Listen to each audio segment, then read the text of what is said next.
please use the Zoom raise hand function to let us know you'd like to ask a question. We'll start with English. We'll go to James Gray. Hi, Ons. Congratulations. Nerves are a funny thing. I wanted to ask you about the moment just before match point. I don't want to go into too much detail, but I know it's happened to you before. Could you maybe tell us a little bit about that moment? And was it just nerves? Were you also exhausted? I mean, I'm actually have a problem with my stomach. I have an inflammation, and it's been going on for a while. So yeah, it bothers me. Probably with the stress, with the fatigue, and everything. So sometimes when I drink water, the water doesn't go through anymore. So that's why I get sick. And honestly, I don't want to interrupt the players. So I try to. To get rid of it and just continue playing, But yeah, just to be clear, for I know everybody was talking about it, even here I hear it's something that's been bothering me for a long time, and I'm trying to deal with it. So you're okay is the short answer. I am okay. I just have to throw up. Okay. In terms of just nerves, kind of on a more wide sense, did you find that you warmed into the match and that they went away as time went on? Yeah, I mean, a lot of emotions during this match. You can see me getting angry, smiling, laughing. So yeah, it's kind of a part of my personality here. And playing such an amazing player like her is not easy. You have to take your opportunity whenever you have it. And the first set was so close. I couldn't find the rhythm in my serve. So that's why I got a little bit frustrated. And I tried to come back, and then she breaks me again. It was a little bit frustrating. But, the second set, I tried to stay calmer. And I think it went even better. Third set even more better, and I got a little bit nervous at the end because I knew I had to really just like finish and win my serve at the end. Reem? Thank you. Ons Mabruk, you saved she saved so many break points, and somehow you kept at it. What were you telling yourself to not get frustrated by all those opportunities that were slipping away from you? That drove me crazy at a certain time, let's be honest. Because, on grass, when you hit a good serve, you're really in a big trouble when you're returning, And for some reason, she was hitting amazing serve every time I had a break point. So I was trying to return, and you give an easy ball for her and she could finish right away. So what I was telling myself is to accept that she can serve good, accept that she could really play good after, and she's gonna fight for to get the kind of the break point back. And even like sometimes it was so close at the third set when I was going for 4-1, and then she corrected, and it was insane. A lot of emotion that game, but I'm happy that I stayed focused and believed that I could get even more break points. It's Friday, and for us and most Arab countries, Fridays are weekend, right? And you're playing early afternoon. It was on beIN Sports. You're playing on timing. center court. Yeah, exactly. You're playing on center court against a former champion. I'm curious for you, what do you think this occasion means for our part of the world? It means a lot, and especially so many Arab people watching me and supporting me. I've received a lot of message from different people, and it's amazing. But I don't want the journey to stop here. I want to continue. I'm doing amazing. I'm getting more and more confident on the court. So hopefully, whoever is watching, and I hope that so many young generation is watching, and I could inspire them. And hopefully one day I could be playing with a lot of players next to me. Matthew Lambert. Hi Ons, well played. It's Matthew Lambert from the Daily Mail. Just following on from Reem's question, why do you think that there have been so few Arab female players in tennis? Well, there is a lot of things. Sometimes you need someone to inspire you and show you the path. We are not known to have a lot of tennis players. We had few, we had good ones. And sometimes when you show the path to someone, I know myself, I struggled sometimes to see, and I didn't believe in myself because I didn't see many Tunisian before me. So sometimes you just have to put that the word, and to say that even if I practiced like in Tunisia, but I still believed in it and worked hard to be here. But I hope like one day this could change. I hope we can change this mentality, and many other players could come here and believe in themselves, because sometimes you just like a little bit far, and you can make it and believe in your dreams. Howard. Hi, Ons. Hi.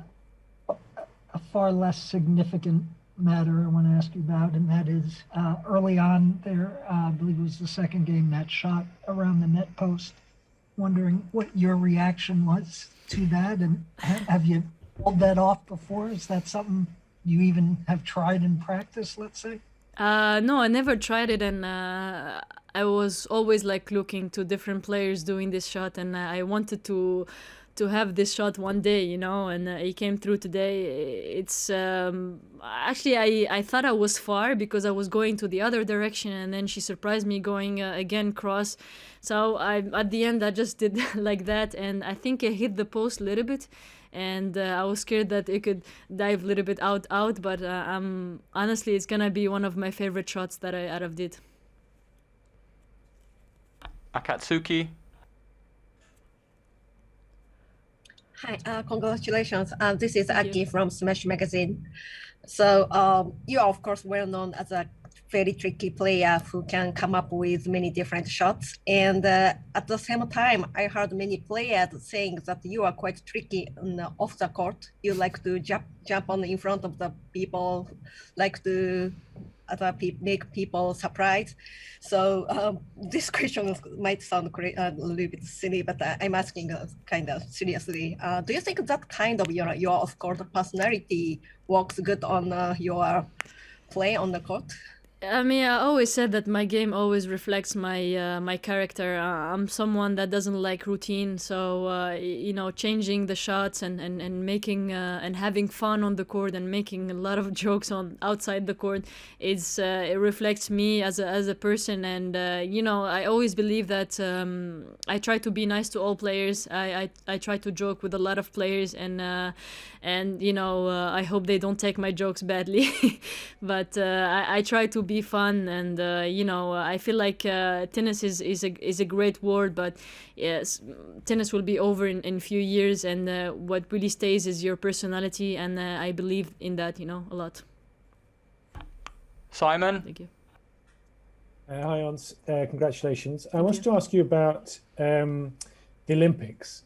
Obviously, you've been named in the team for the Olympics. You're already a national hero at home. I wondered how much you're looking forward to playing there, and also whether you might be in contention perhaps to carry the flag at the opening ceremony.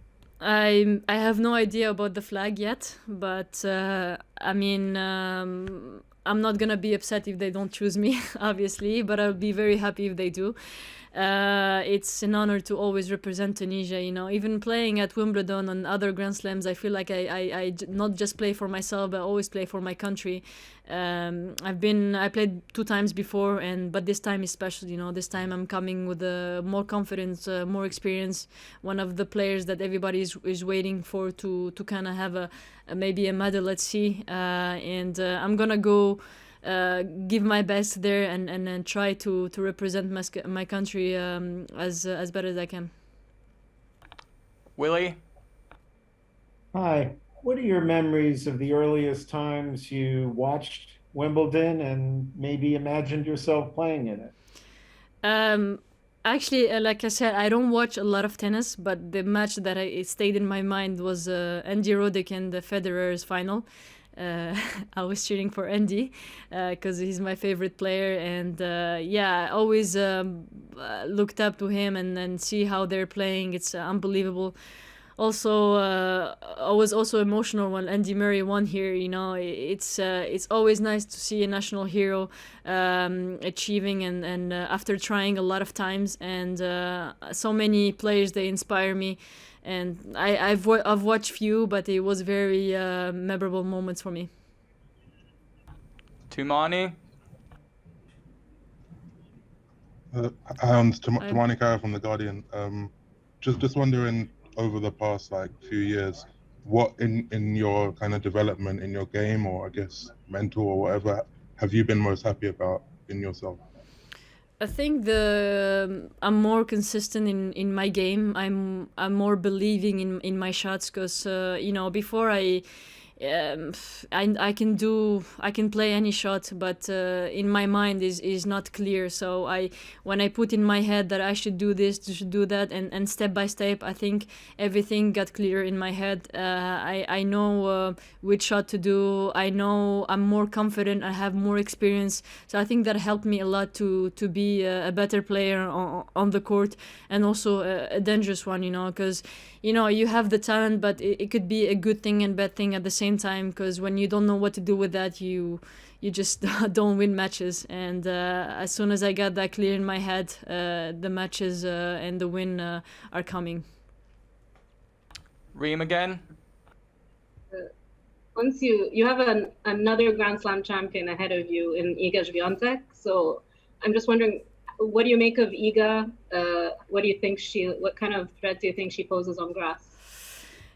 She has a very good serve, I gotta say, and I think when she has time with her forehand, she could be very dangerous. I've practiced with her a few times, and we warm up together. She's a very nice person, and I really enjoy being with her outside, maybe, and also during the court, like the practices. It's gonna be a tricky match. It's gonna be a tough match. I know she's very strong mentally. She doesn't want to let go any point, so I'm gonna do the best that I can to win this match. Martin? Hi, Ons, well played today. I just wondered, before you go out on court and you've got you're talking with your coach, and presumably you have obviously you have a game plan, and you talk about that kind of thing. But how much does he allow you to kind of go out and express yourself and just kind of go with the flow when you're in a match, when you're in the heat of battle? Well, actually, before the match, like with my coach, this is very good point, because I think the good thing that I improved during the years is the strategy with him, and the statistic with before the match, and what I'm doing good and what I'm doing not good, obviously, but having a clear idea about her, but not really focusing on her, but focusing more about me, helps me a lot to be ready on the court. You have a lot of options. You can see which is a good thing to play or not good, and I think that helps me a lot to be ready on the court. Okay, do we have any questions in native languages now? If there's any native language questions, please raise your hand.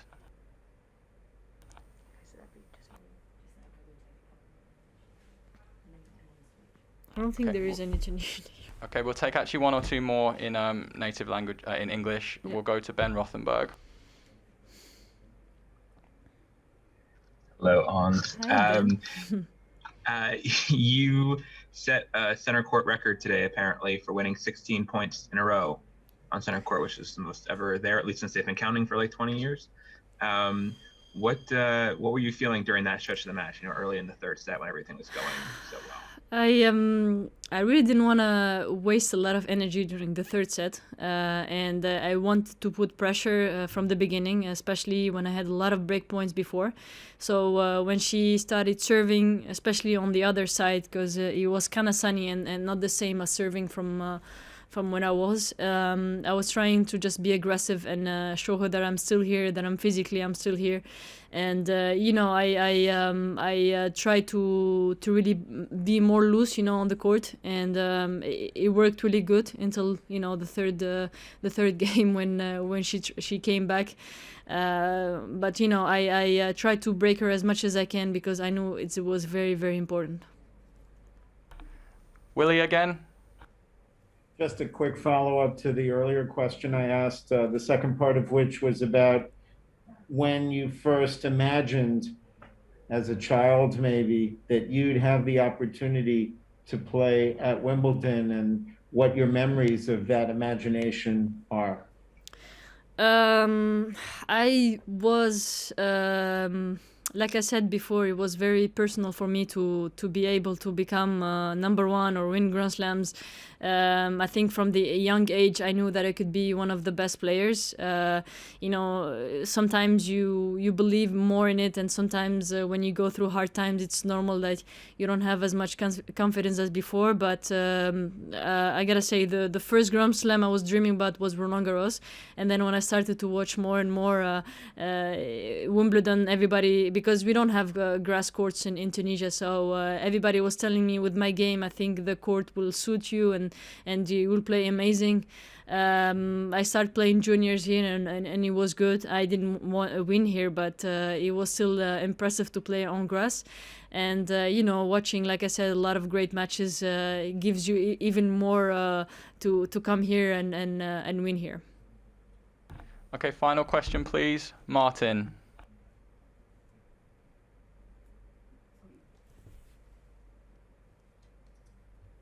Sorry, unmuted. Quick question about the drop shot. Is it your favourite shot? And has a coach ever told you to maybe cut it out, or don't try so many? Oh, I had so many coaches telling me to cut the drop shot out. Listen, it's tricky shot. It's a good shot, but when sometimes you do a lot of it, it comes, it's bad. So I'm finally happy with my team that they're supporting me and giving me the right timing and telling me when to do it, and not really telling me when to do it, but supporting me, because sometimes you can surprise the player with the drop shots, and sometimes you can do a good one and you have an easy ball after. So I always try to make a good shots before and be able and be aggressive to be able to change the rhythm with the drop shot. But I've always been stubborn and never listened to the coach when they tell me not to do a drop shot. Thank you, everybody. That concludes the press conference. Thank you. Thank you, guys. Thank you. Run away now? Yeah. You're done here. I think you've got lots of other things to do. There is no secret door. I can go. Thank you, guys. Yeah.